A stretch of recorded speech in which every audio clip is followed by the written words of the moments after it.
Bonjour, j'aimerais vous souhaiter la bienvenue au séminaire en ligne pour la refonte de la Régie de l'assurance maladie.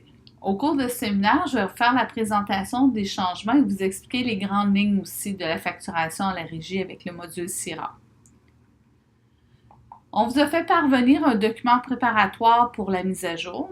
Donc, ce document-là, il est important de vous assurer auprès de votre technicien informatique que tout est conforme pour faire une migration avec succès à CIRA. De plus, sur chacun de vos postes et de votre serveur, il faut s'assurer que toutes les mises à jour Windows aussi ont été faites. Donc, on va débuter avec un résumé sur les grands changements et ensuite, je vais être en mesure de pouvoir faire une simulation au niveau de la facturation.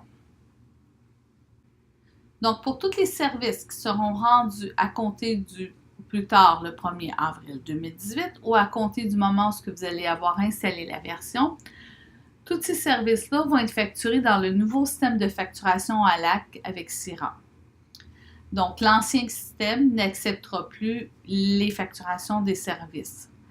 Par contre, tous les services qui ont été rendus au plus tard jusqu'au 31 mars inclusivement vont fonctionner toujours sur l'ancienne façon de faire comme vous êtes habitué avec un système de refacturation et ainsi de suite.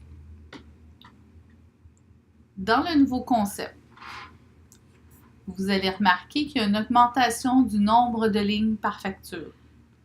Donc, tous les chirurgiens dentistes peuvent maintenant remplir jusqu'à 10 lignes par facture. Au niveau du calcul des honoraires effectués par la Régie, à compter du 1er avril, le dentiste n'a plus à effectuer son calcul d'honoraires. C'est la Régie qui va vous soumettre le montant préliminaire qui va être versé avec un message explicatif du calcul. Toutes les transmissions se font en direct. C'est-à-dire que quand vous allez facturer votre patient, vous allez avoir une option pour transmettre à la Régie. Donc, une fois que la transmission est faite, la réponse va s'afficher à votre écran et les ajustements vont se faire à ce moment-là. Vous aurez accès à l'annulation ou la modification de facture.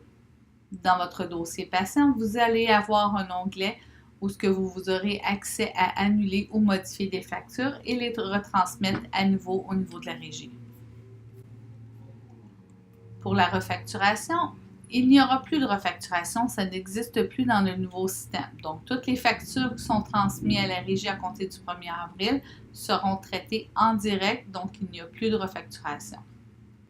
Au niveau des demandes de paiement, donc l'identification du professionnel reste la même chose avec le chiffre 2 ou 7, tout dépendant de la pratique. Mais ça, c'est déjà dans votre système, c'est déjà traité à l'intérieur. Où est-ce qu'il y a un changement important? C'est qu'il y a le remplacement des modificateurs et des lettres de considération spéciale dans les cases. Vous allez trouver un tableau qu'on va vous soumettre parce que tous les modificateurs ont été remplacés, les conditions spéciales, par des éléments de contexte ou des informations déduites. Les éléments de contexte, un exemple, si vous facturez un examen d'urgence à un enfant, vous aviez l'option d'écrire « Assurer le parent » ou des choses comme ça. Maintenant, vous allez devoir choisir une ligne prédéterminée par la Régie, ce qu'ils appellent un élément de contexte. Tantôt, au niveau de la facturation, je vais être en mesure de pouvoir vous montrer ce qu'il y en est exactement. Le terme code DAC, il a été remplacé par code de facturation. Donc, si vous devez communiquer avec la Régie, vous devez y aller avec ça. Vous pourrez remarquer au niveau de la nouvelle Régie, ils ont retiré la section des renseignements complémentaires. C'était la case où vous pouviez marquer toutes les informations additionnelles. Cette partie-là n'existe plus. Donc, c'est vraiment que les éléments de contexte que vous allez devoir travailler. Au niveau des pièces justificatives, ces pièces-là, ils ne seront plus systématiquement requises lorsque vous allez faire une demande de paiement. Seulement si la Régie juge nécessaire ces documents-là, à ce moment-là, vous devrez les soumettre. Le terme code d'acte a été remplacé par code de facturation. Donc, si jamais pour une raison ou une autre, vous devez communiquer avec la Régie, je vous invite à utiliser le terme code de facturation. Vous remarquerez qu'il y a un retrait aussi de la section des renseignements complémentaires, la section où c'était pour un texte libre. Donc, cette partie-là n'existe plus car vous devez vraiment y aller avec les éléments de contexte. Au niveau de la facturation des actes à unité simplifiée, exemple dans le cas d'injection ou de kilométrage, ces informations-là permettront à la régie de calculer automatiquement les montants requis.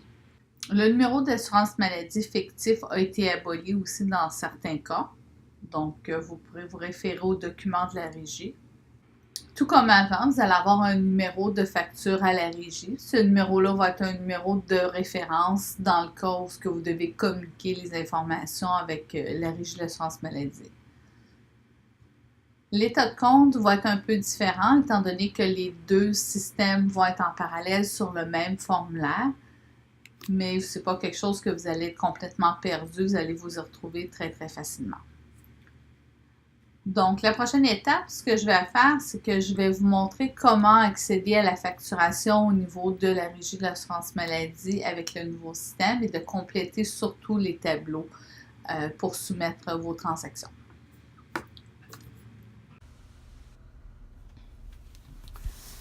Donc, je vais faire une présentation un peu de la nouvelle façon de facturer votre régie. Vous accédez toujours à votre bouton facturer, tarif régulier, si c'est le cas. Donc, si je vais avec un examen d'urgence, exemple, si je fais une extraction de la 65. Donc, comme vous pouvez voir à votre écran, vous avez le rôle maintenant qui s'affiche. Par défaut, c'est le rôle 1 parce que c'est le dentiste praticien. Dans le cas où ce serait un chirurgien ou quelque chose comme ça, où le rôle serait 2, vous pourriez aller le changer directement dans la facturation. Au niveau des codes, un examen d'urgence, il fallait aller noter quelque chose à l'examen d'urgence. Maintenant, c'est ce qu'on appelle un élément de contexte. Donc, vous allez pouvoir double-cliquer sur la description et aller sélectionner votre tableau élément de contexte qui est soins d'urgence. Les informations sont déjà notées au tableau, vous n'avez pas besoin de rien changer pour le reste. Une fois que vous avez fini votre élément d'urgence, votre élément de contexte, vous pouvez sélectionner « Générer votre facture » et vous avez le bouton « Transfert à la régie ». Au niveau du transfert à la régie, les informations sont déjà complétées. On enregistre, effectue la demande à la régie « Oui ». Êtes-vous sûr « Oui ». Et vous avez les informations par rapport à chacune des lignes et les montants vont venir s'afficher automatiquement sur les lignes. Effectivement, présentement, je n'ai pas les bons montants parce que c'est juste une partie de communication, démonstration là, avec la régie, mais les bons montants vont venir s'inscrire sur la ligne. Donc, vous pouvez fermer. Êtes-vous sûr? Oui. Donc, ma transaction à la régie, elle est faite. À partir d'ici, vous avez un bouton Régie. Dans le bouton Régie, vous avez un registre des transactions qui auraient été faites. Si je voudrais annuler une demande, donc je pourrais sélectionner ma demande et annuler tout simplement. Canceller la demande, sélectionner oui. Donc, vous pouvez fermer votre fenêtre par la suite. Un point important au niveau du numéro de régie. Avec les nouvelles cartes de régie, vous allez avoir des nouveaux numéros. Ce ne sera plus nécessairement la même algorithme que ce qu'on avait auparavant avec les 3 premières lettres du nom de famille, première du prénom. Donc, ça va changer. Nous avons enlevé l'algorithme parce qu'elle est complètement différente. Vous allez pouvoir entrer vraiment ce qui est sur la carte d'assurance maladie. Donc, le logiciel ne fera plus de validation. La validation va se faire directement avec la régie. Donc, si vous rentrez un code différent de ce que c'était auparavant, le logiciel va quand même vous demander êtes-vous bien certain que c'est le bon numéro de régie? Donc, pour faire une double vérification à ce moment-là. Donc, dans les changements, c'est simplement ça. Il n'y a rien de plus comme tel au niveau des changements de régie. Si vous avez des questions, vous savez que notre soutien technique est là disponible pour vous. Nous allons faire venir de notre côté, on va vous envoyer par courriel un document que vous pourrez consulter aussi. Juste pour noter en conclusion, la nouvelle refonte de la régie, c'est le début d'une nouvelle refonte du logiciel au complet. Donc, vous allez recevoir entre-temps des mises à jour qui vont faire que le logiciel va changer, va évoluer là, en fonction des besoins des usagers. Donc, je vous invite à communiquer avec nous, notre soutien technique, si vous avez des questions. Sinon, bien, vous allez voir, c'est un changement, mais il y a beaucoup d'avantages de ce côté-là.